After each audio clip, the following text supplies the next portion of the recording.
ಇದು KC valley ನೀರು, ಇದು ಬೆಂಗಳೂರು ನೀರು. ಮಾನ್ಯ ನಮ್ಮ ನಮ್ಮ DK ಶಿವಕುಮಾರ್ ಕೊಡ್ತಕ್ಕಂಥ ಬೆಂಗಳೂರು ನೀರು ಇದು ಚಿಕ್ಕಬಳ್ಳಾಪುರ ಕೋಲಾರ ಕೊಡ್ತಕ್ಕಂಥ ಇದು ನಿಮ್ಮ ಗಿಫ್ಟ್ ನೀರು. ನೀವು ನಿಜವಾಗ್ಲೂ ಇದ್ರ ಬಗ್ಗೆ ಅರಿವಿದ್ರೆ, ಇದ್ರ ಬಗ್ಗೆ ನಮಗೆ ಜ್ಞಾನ ಅಂತ ಇದ್ರೆ ನಮ್ಮನ್ನ ಜನಪ್ರತಿನಿಧಿಯಾಗಿ ಆಯ್ಕೆ ಮಾಡಿ ಬಿಟ್ಟವ್ರಿ.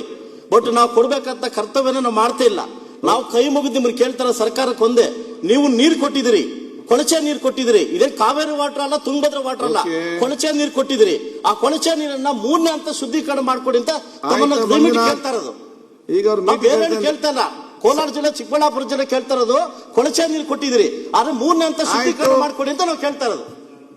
ಬಹುಶಃ ನಾನು ಈ ಸದನ ಬಂದಾಗಿಂದ ಕೂಡ ಇದು 4ನೇ ಪ್ರಶ್ನೆ ತಮಗೆ ಕೇಳ್ತಾ ಇದ್ದೀನಿ.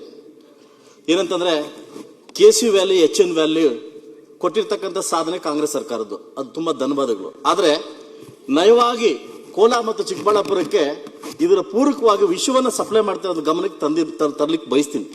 ಯಾಕೆಂತಂದ್ರೆ ಇದು ಶುದ್ಧೀಕರಣ ಮಾಡದೆ ನೀರನ್ನ, 3ನೇ ಹಂತ ಶುದ್ಧೀಕರಣ ಮಾಡಿದ ನೀರನ್ನು ಬಿಟ್ರೆ ನಮ್ಮ ಮುಂದಿನ ಪೀಳಿಗೆ, ನಮ್ಮ ಮಕ್ಕಳಿಗೆ ವಿಷಯವನ್ನ ಕೊಡ್ತಕ್ಕಂಥ ಪರಿಸ್ಥಿತಿನ ಒದಗಿಸ್ತಾ ಇದೀವಿ. ಮನ ಸಭಾಧ್ಯಕ್ಷ, ತಾವು ಉತ್ತರವನ್ನ ಕೊಟ್ಟಿದ್ದೀರಿ.